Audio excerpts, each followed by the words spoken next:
Muy buenos días, buenas tardes o buenas noches a todos los que nos escuchan a través de Cristianismo Bíblico Radical.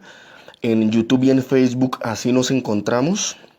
Yo soy Jorge García, evangelista por la gracia de Dios y de nuestro Señor Jesucristo, que nos amó y se entregó a sí mismo por todos nosotros. Y bien, vamos a ver la segunda parte de el estudio acerca de los adventistas del séptimo día. Esto a manera de conclusión, porque ya hicimos un primer estudio que también lo compartimos acá en Cristianismo Bíblico Radical.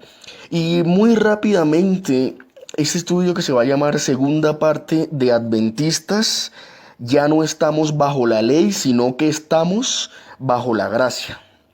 Porque resulta que el Señor, eh, cuando fueron pasando los tiempos y el Señor fue estudiando a su pueblo y fue viendo que su pueblo era duro de corazón, viendo que estos hebreos o estos israelitas eran un pueblo rebelde, el Espíritu Santo, por medio de los profetas, fue cambiando las formas de relacionarse con su pueblo. Y llega un momento en el cual él decide hacer un nuevo pacto con la casa de Israel. Este nuevo pacto es obviamente el Mesías que había de venir. Y en el Mesías que había de venir, que es Jesucristo o Yeshua el Mashiach, en él había de hacerse o de hacerse efectivo un nuevo pacto. Y en Jeremías 31:31 dice: He aquí que vienen días, dice Jehová, en los cuales haré un nuevo pacto. Y esto no lo dice tan solo Jeremías, lo dicen muchos profetas. Y es algo que los adventistas no pueden negar, no pueden ocultar porque está escrito, está en la Biblia. He aquí que vienen días, dice Jehová, en los cuales haré nuevo pacto con la casa de Israel y con la casa de Judá.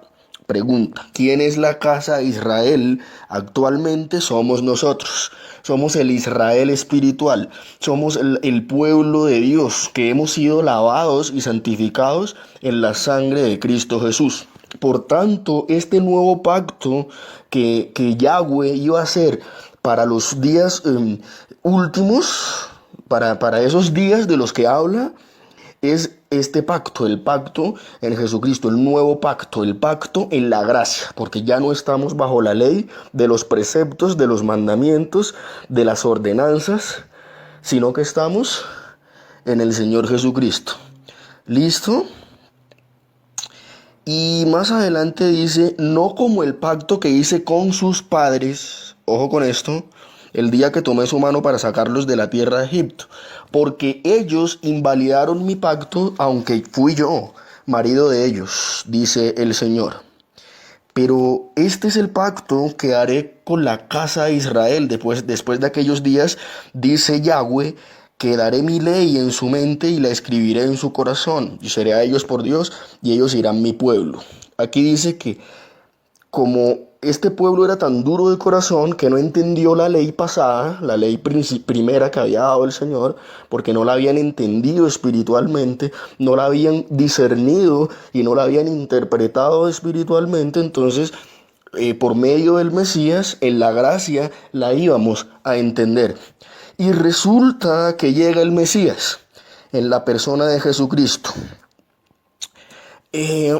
Por tanto, al no estar en el pacto antiguo, sino en el nuevo, que el mismo Dios da por medio del Mesías, que es el Señor Yeshua, entran una serie de nuevos elementos, entran una serie de nuevos componentes en los cuales la iglesia injertada debe caminar sobre ellos.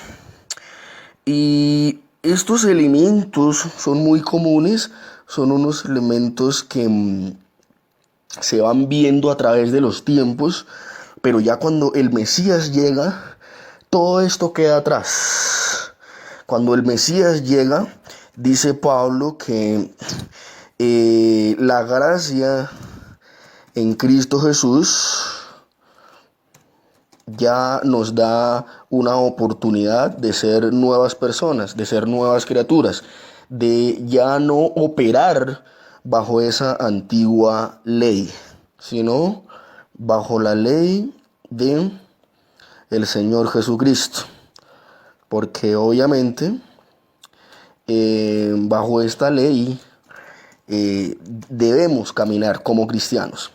¿Por qué? Porque ya no operamos bajo la ley muerta, sino bajo la ley de vida en Cristo Jesús. ¿Listo? Perfecto. Entonces vamos a ver algún contexto de lo que Pablo nos habla muy rápidamente. En Gálatas capítulo 2 hay un mensaje muy importante. Y en Gálatas 2 se da un contexto, Pablo nos da un contexto de la gracia. Gálatas capítulo 2. Vamos a ver qué dice el apóstol Pablo en Gálatas capítulo 2.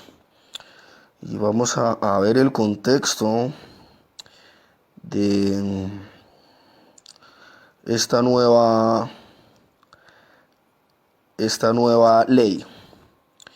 Bueno, aquí dice, capítulo 2, versículo 14. Pero cuando vi que no andaban rectamente conforme a la verdad del Evangelio, dije a Pedro delante de todos, si tú siendo judío vives como los gentiles y no como judío, ¿por qué obligas a los gentiles a judaizar? Nosotros judíos de nacimiento y no pecadores de entre los gentiles, sabiendo que el hombre no es justificado por las obras de la ley. Esa es otra cosa que enseñan los adventistas del séptimo día, que la salvación es por obras.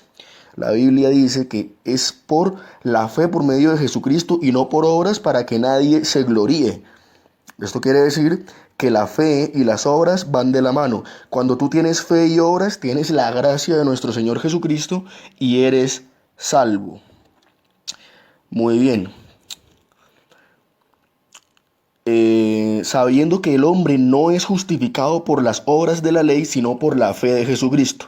Nosotros también hemos creído en Jesucristo para ser justificados por la fe de Cristo y no por las obras de la ley, por cuanto por las obras de la ley nadie será justificado. Y si buscando ser justificados en Cristo, también nosotros somos hallados pecadores. Es por eso Cristo ministro de pecado, no, de ninguna manera. Porque si las cosas que destruí las vuelvo a edificar, transgresor me hago. Porque yo por la ley soy muerto para la ley, a fin de vivir para Dios. Con Cristo estoy juntamente crucificado, ya no vivo yo, mas Cristo vive en mí, y ahora lo que vivo en la carne lo vivo en la fe del Hijo de Dios, el cual me amó y se entregó a sí mismo por mí. No desecho la gracia de Dios, pues si por la ley fuese la justicia, entonces por demás Cristo murió. Entonces esto quiere decir que Cristo murió para romper las obras de la ley. Cristo murió para precisamente para desatarnos de estas normas, de estos preceptos que la ley nos proponía anteriormente. Y esa ley antigua de preceptos, Él los abolió en la cruz. Él abolió eso y vamos a verlo en Efesios 2:15. Vamos a verlo en Efesios 2:15. Efesios 2:15. Efesios 2:15. Muy bien. Aquí lo tenemos.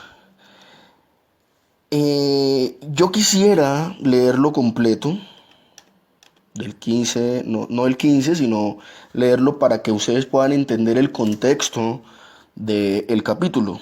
Dice que somos salvos por gracia. Listo, ya hablamos de lo que significa para que no nos justifiquemos en cuanto a las obras. Muy bien.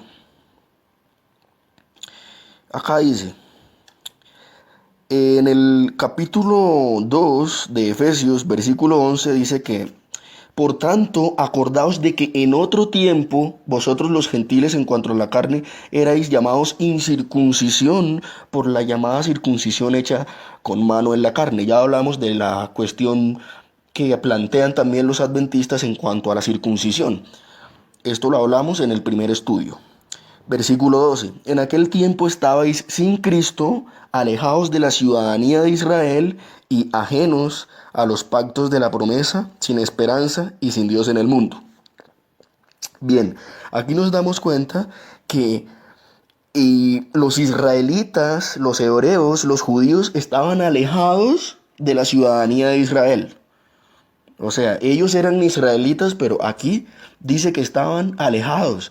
O sea, no eran verdaderos israelitas. ¿Por qué? Porque solo eran israelitas en la carne.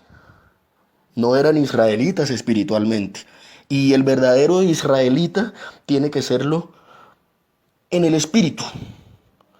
No tan solo en la carne. Eso es simplemente una señal física. El verdadero israelita lo tiene que ser en el espíritu. Recordemos cuando Jesús llama a Jesús y viene Natanael y Jesús le dice, he aquí un verdadero israelita en quien no hay engaño. ¿Por qué? Porque Natanael precisamente entendía esto.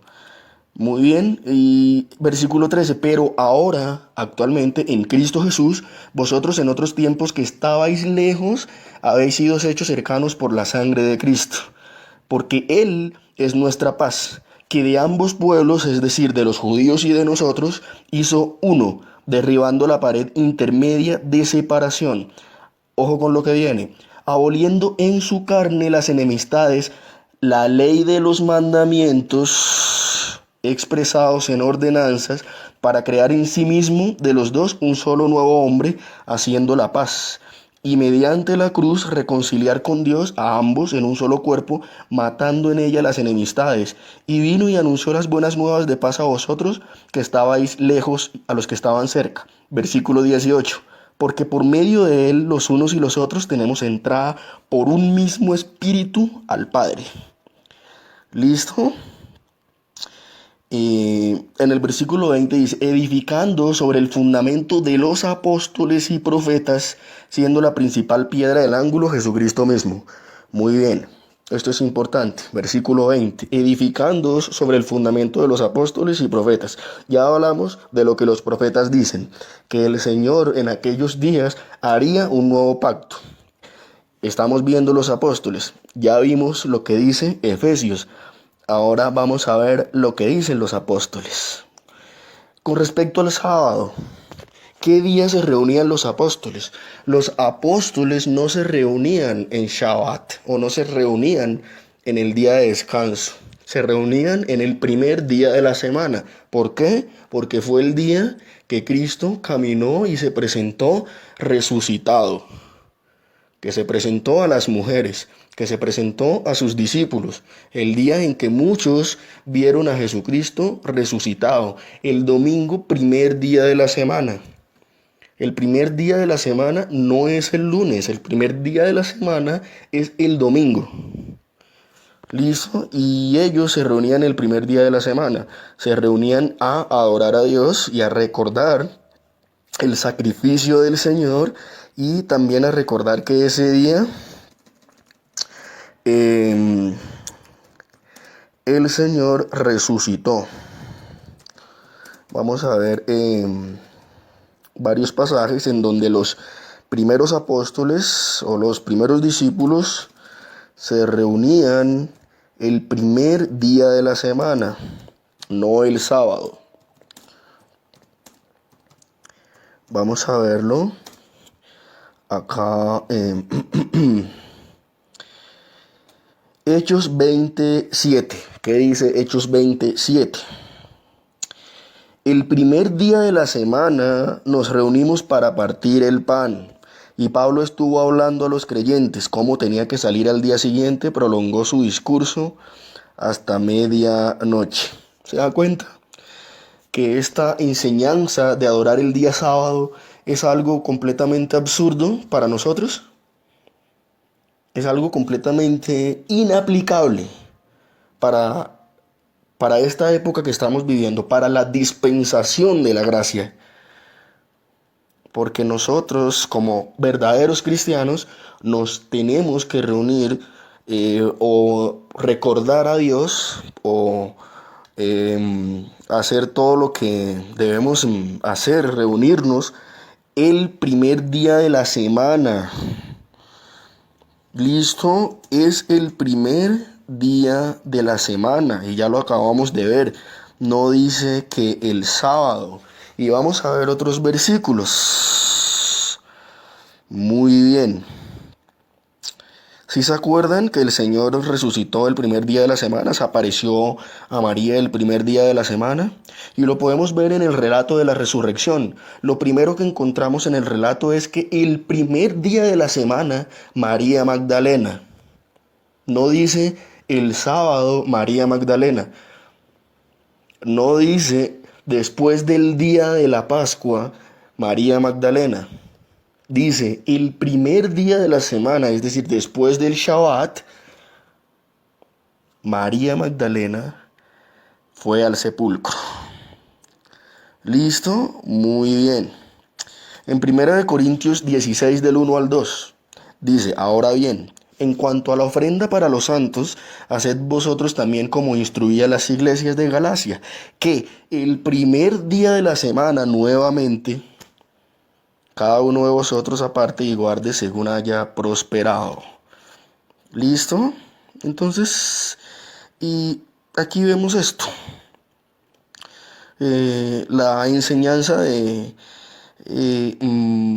reunirse en sábado está fuera de toda concepción bíblica. O sea, no es bíblico. Porque si ellos asumen que se tienen que reunir en sábado, entonces no están en Cristo Jesús, están aún bajo la ley. Y si están aún bajo la ley, son como los judaizantes o son como los judíos que aún no han recibido al Señor Jesucristo.